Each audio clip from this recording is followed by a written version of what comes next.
Welcome to the Community Forum. My name is John Guglielmino, and I'm your host this evening. I've got a interesting program for you. We're going to be talking about the latest in mortgages with Jim Lahaney of Creative Mortgage here in town, and I think it'll be a very interesting program. I want to welcome you to the show, Jim. Thank you, John. Pleasure to be here. Yes. First of all, give us a little bit of your background as to how you got into mortgages in the first place. Your educational background, a little bit about your family, and then work your way up to that.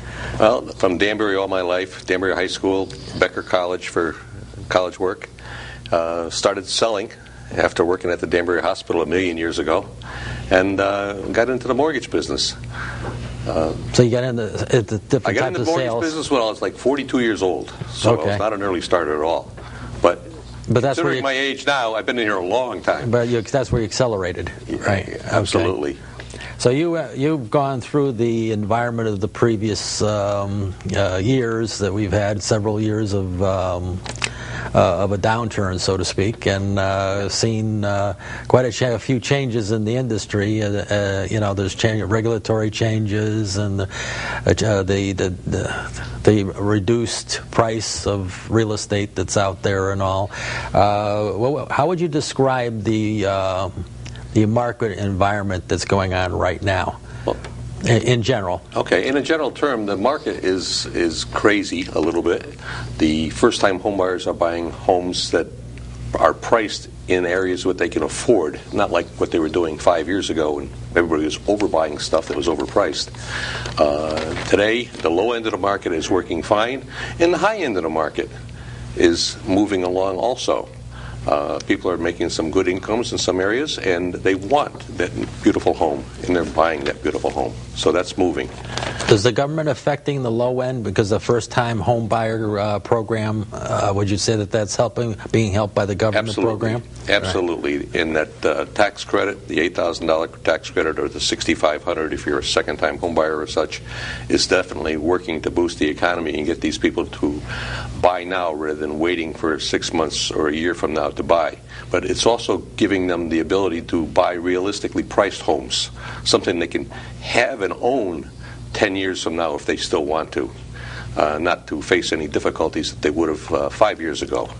How's the second one? Because that hasn't been out as long as that first one. The first-time home buyer's been out for a while, whereas I think there's still people out there they're not 100% sure about how that second program works. The second program, if you're not a first-time home buyer, you're selling your home and you're going to you can get a $6,500 tax credit, depending on your income naturally, and all these things will vary all over the place. So it's still out there. They're expecting it to expire in June. Some people are anticipating it's going to be extended, like everything else has been extended. But due to some of the trends that are out there, I'll wait till they actually announce it. I'm not going to call that one ahead of time for sure. So would you say we've hit the bottom on this cycle, this recession? Some people call it a mini depression, but I guess they call it the Great Recession. Yeah, well, I'd like to hope we hit the bottom and it's going to be up and at 'em for everybody. Right. So activity. More jobs for everybody. More people that have been out of work for a long period of time, finding gainful employment. Some of the government reports I'm not happy with, but that's government reports. Right. So I don't expect to be happy with them. But the activity's up. The activity is there. It's definitely moving in a general upward trend. Today was a fantastic day for me, just because of being out there calling on realtors, seeing other people I haven't seen in a while, and it came back to me fourfold today. So the market is definitely on an upward trend, I think. Yeah. So there's a lot of questions about what's going on now.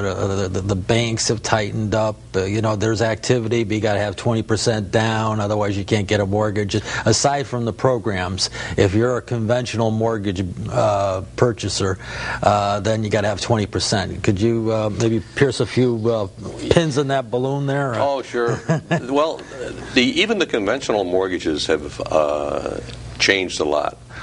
The more conservative lender wants to see the 20%, and that's the local banks. Naturally, those are the hometown operations.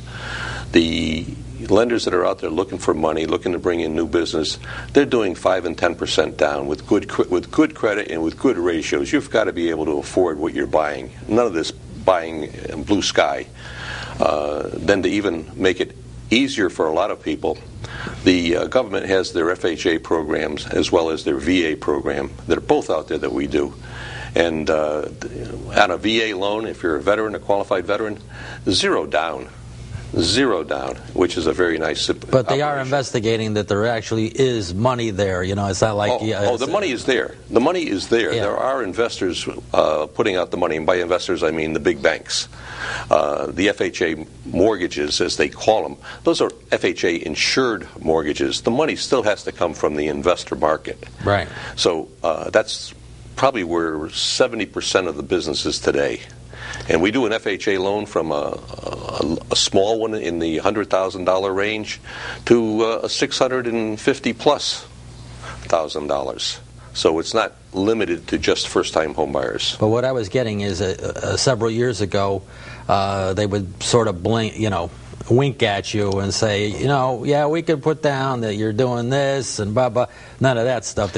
You actually have to be making $50,000 or $75,000 and a combined income $100,000 or $80,000, whatever it may be, to get a certain level of real estate. And thank God, John, because that's what the blue sky buying, the buying 10 times your earnings, never should have happened. It did happen. It happened in collusion with the major lenders that were providing it. They saw the money and they said, "Look, we can make all that money, so let's do this." It was just no one person was at fault. It was the whole thing went down at the same time. The whole industry, yeah. And it just grew out of proportion. It was like a bad virus. And the AIG situation, facilitating stamping the paper as AAA when they were selling it, because you have to recycle. And that's what people don't understand. If they weren't selling that mortgage paper off, then it would have all stopped. They wouldn't have gone around in a circle, and accelerated the way it did, because that's correct. They were recycling the loans. And AIG was just one of the prime targets of the whole thing, offenders, if you want to call it that. These quasi-government organizations, Fannie and Freddie, they got their hands dirty too. That's why they got in trouble. Yeah, well, this is it. Yeah. They all got caught up in saying, "Look at the quick money. Look at the quick money." No, guys. Yeah, and then when they were selling it off, even the bigger banks sooner or later, got involved. People tightened up, and everything. There's no market for this. There's no market for that. Oh, why not? We got a whole carload of it. And they had to do something, and everything. So along with this program money, they do have to check out, hey, a combined income of $80,000 is actually here. You have jobs, and you're going for this level. Of course, you could get a starter home, and the prices have reduced for a lesser amount. There are.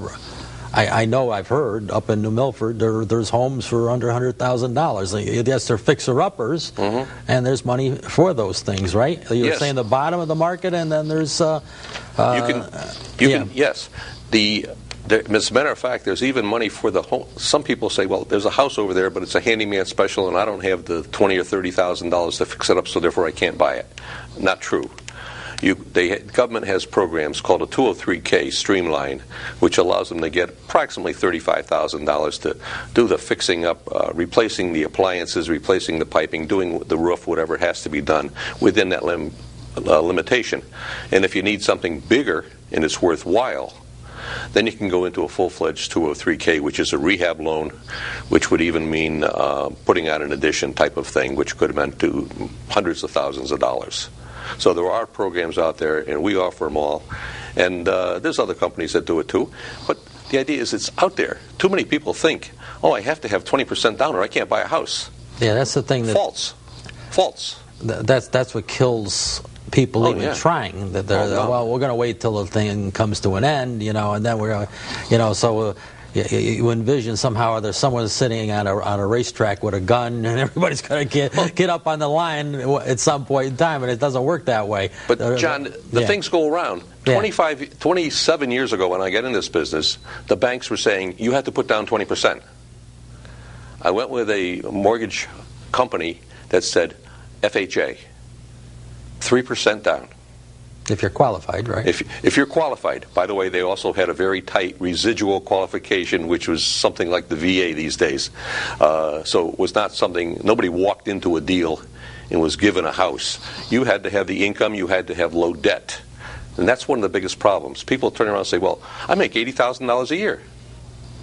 But you owe $40,000. Yeah, 30 or 40,000. No, you can't do that, folks. Sorry about that. Yeah. But this is where I probably spend most of my time talking to people that are thinking about buying something. The realtors say, hey, go see Jim. What's Jim going to do for me? He's going to tell us whether you can afford what you really think you can buy. I mean, it's an education process. Right. It really is an education process. And if the buyer is educated and knows what they're doing, really knows, and we have the facts and figures in front of them, it's a piece of cake, the acquiring of a home. But with the real estate prices, since they've gone down quite a bit, there's, as I started saying before, there's houses for under $100,000 in the New Milford area, and I'm sure that what used to be $400,000 in Danbury, houses of $400,000 may be closer to $300,000. So there's a lot of opportunities out there. Absolutely. If you are not waiting at the starting gate, thinking, okay, maybe next year is when I go out, and maybe 300 other people are going to do the same thing, and that'll drive the price up right away, as opposed to getting in when things are gradually starting to go up. This being correct, this being a low end of the market as it sits right now. Is it the bottom? I don't know. It could drop down a little bit and then go back up again. I mean, this is a seesaw. The whole but there is finance market is like that. There's a bottoming process going on here. The same home you would buy last year, or excuse me, 5 years ago for $450,000 is probably $250,000 to $375,000 right now. Not a bad situation. You buy it now, and the way I look at it, over in my experience of these years, in the next 5 years or so, the market's going to come back. Not a tremendous amount. It's not going to come back like it was, but it's definitely going to improve and give you appreciation in the next 5 years. So you need a place to live anyways. And you might as well own it. And you got the tax write-off. And you got the tax write-off. Only if you move quickly, right at this particular time, because of the limitations that the government has. That's true. So, yeah, we covered that, the fact that it might be choppy, but over a 5-year period, you should be fine. Mm-hmm. Any recent examples, without obviously mentioning any clients' names, as to the type of people that you're seeing, maybe that like given income and that this is the house, approximate price of the house that they're looking for, and in a vague area. You can say north of here. Today was one of those weird days, and we went to extremes. A couple trying to buy a house, a condo actually, in the $160,000, $70,000 price range, and it was tight. But it was their first home, and I probably spent 3 hours with them. A couple hours before that, a gentleman and his wife were talking to me about their property that they're buying at $1.2 million to $1.5 million, depending on how much they can get the price knocked down at. And I'm saying, what an extreme. I got the little end and I got the super high. Right. But that's the way the market is today. You don't know what you're going to get from 1 minute to the next. So when the phone rings and someone says, hello, bingo, you're on, and are they going to turn around and say, hey, I want to do something that is FHA, something that's affordable, something that's low cost, or we want our dream home, and we're financially able to afford the dream home. These are not people that are first-time home buyers on that high-priced house. They've owned a home for 5 and 6 and 7 years, and they've saved. And they have the money put away, so they can easily afford to do it if they wish, and if that's the proper decision for them to do at this time. Yeah. So if you're in that position, you got income, and you got some. This is the time, because market is good. Prices are not going to hell in a handbasket. Still, we are in a bottoming process. Yeah, you might have some dips, but you're pretty much at the bottom. Right. Okay. Now there's a product that was out years ago that has been rehabbed, so to speak, by the government with new regulations, and that is, I'm referring to reverse mortgages. They've been reintroduced with government regulations to control some of the activities that were going on with them when they first came out, and they've been made much better, I believe. What is a reverse mortgage? Is it something like reversing a car, it backs over you eventually, or no? No, let's hope not. Right. A reverse mortgage is basically only qualified for someone over age 62. In my mind, it's not for everyone. It's going to have a different purpose and a different effect on everyone that does it. Recently, people have had no mortgage, and one person outlived her annuity. I just lost $700 a month, and she has a $500,000 to $600,000 house that will probably appraise in the high fours, or low fours even. Well, that's still quite a bit of funds, and she could take that as a annuity. I probably shouldn't use that word, but as a mortgage, where the bank is going to be paying her that much money over her life that she cannot outlive. It goes according to age. So if somebody, according to age, if someone's like 80 years old, they could take 70%, approximately, ballpark figure, of the value, and essentially never pay it back. No. By the way, the difference between a regular mortgage and a reverse mortgage. A regular mortgage and a reverse mortgage, you have to pay your taxes, you have to pay your insurance, you have to pay for your maintenance. That happens no matter what kind of mortgage you have. Right. A regular mortgage, you make your monthly payments to the bank and your mortgage goes down. On a reverse mortgage, you receive a check from the bank on a monthly basis, if that's the way it was properly set up for you. Right. And it varies by individual. What they need, what their needs are, is what you try to actually meet. So the money that comes to them, yeah, it's still your house in both cases. On one, you're watching the mortgage payment go down, the mortgage balance go down. On the other one, the balance is going up, and you don't care because you're not paying on it.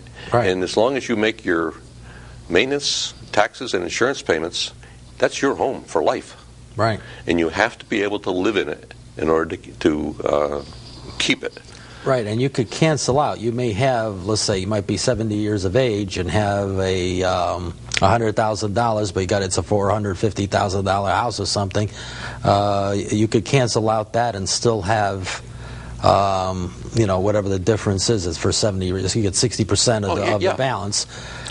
So you could still have this annuity that's where coming in and wipe out the old mortgage and not have any payments aside from the taxes, as you were saying. Right. That's where you get rid of you do a refinance. A reverse mortgage, if there is a mortgage out there, you do a refinance on it.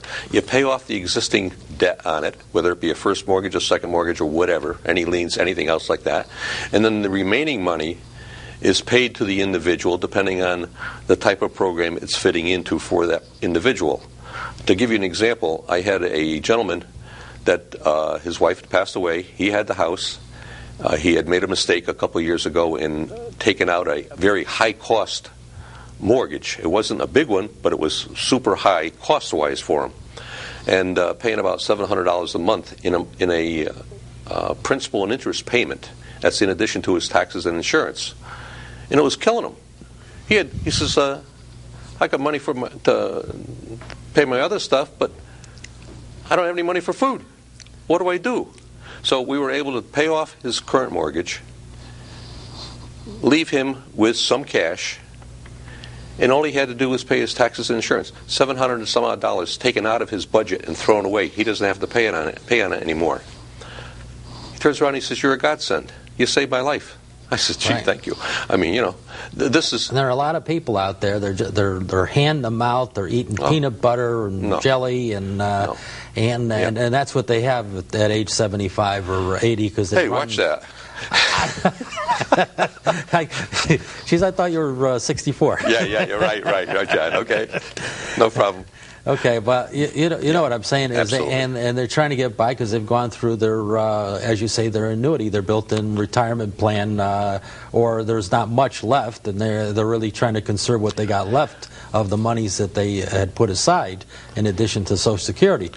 So it's like anything else. You still have the other programs, but this makes it so you can start having maybe some meat once a week or whatever. One gentleman I spoke to, he was 82 years old. His house was paid for. One of his children was living in Wyoming. The other was living in South Carolina. He says, they told me to come to you for a reverse mortgage. I don't know. I said, what about your income? He goes, oh, I have a very good income from this pension and that pension and that. He was not hurting financially. He says, I want to take out a reverse mortgage. I said, why? You don't need one. You're good financial, you're stable, you're solid.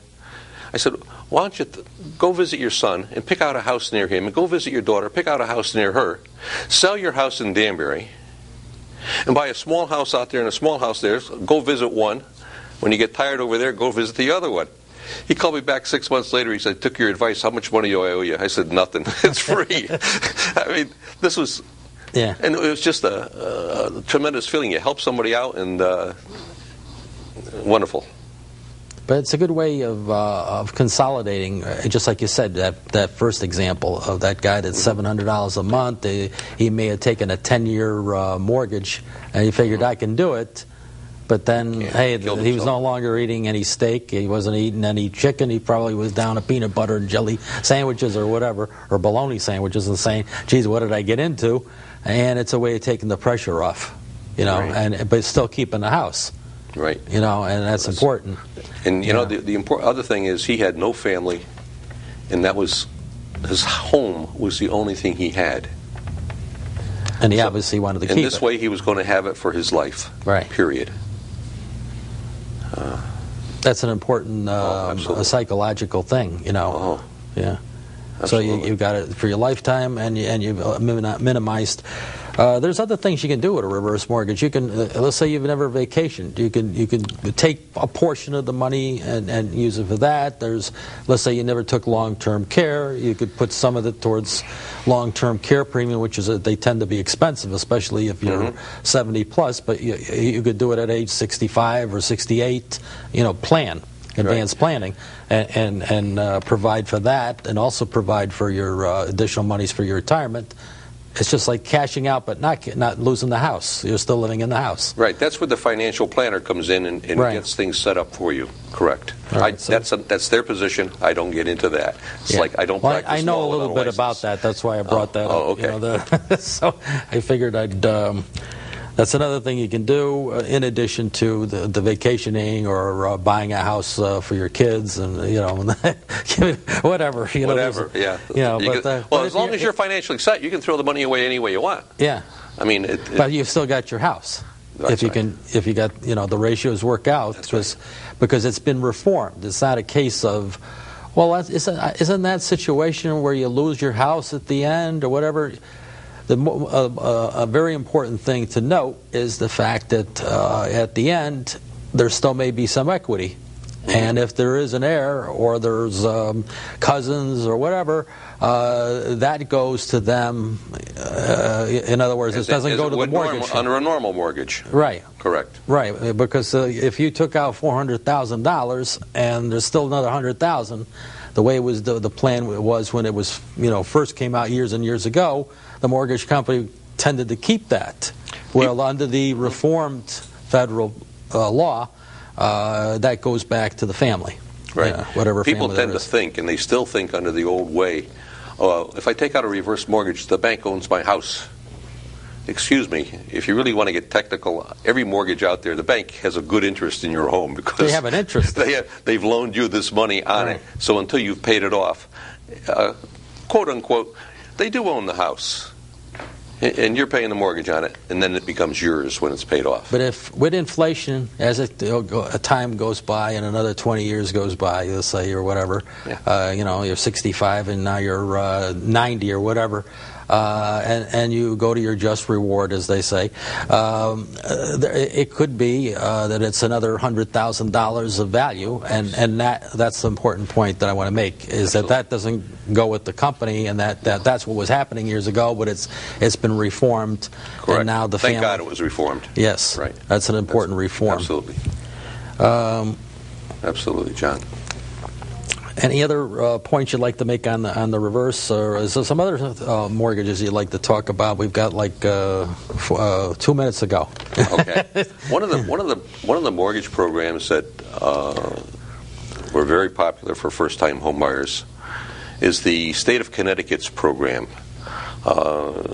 Some lenders won't do it due to the way it's structured.